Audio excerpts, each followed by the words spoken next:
In the first week of August, I went to Lebanon and then I went to Jordan, and I went to the border areas where a lot of the refugees from Syria are coming. In Lebanon, near the border, it's sort of farming area, and if people haven't found an apartment or are just too poor to afford any building to live in, they've made makeshift tent camps. So they've sewn together pieces of cloth, seed bags, sometimes plastic bags, and they're just all living in these sort of sprawling, dusty camps. One issue there is that I saw is that the tents can catch on fire if they're cooking inside the tent, and your tent is made of a very dry burlap seed bag.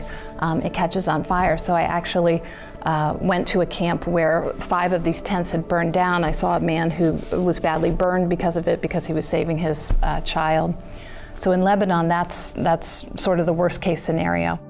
When I was in Lebanon, I met with a doctor who is sort of running a Caritas mobile clinic. So this white van drives up with the Caritas logo, and he comes out, and a nurse. And when I was there, he was just sort of sitting at a table out in the open because there aren't necessarily premises for him. And a lot of refugees were lining up, and he's a pediatrician, and he was seeing the children, you know, checking them. You know, they had upper respiratory infections or other diseases. They sometimes had diseases that you get when you're all crowded into a space, like lice or, you know, different kinds of coughs that are very contagious. So these are healthcare issues that come up in refugee populations.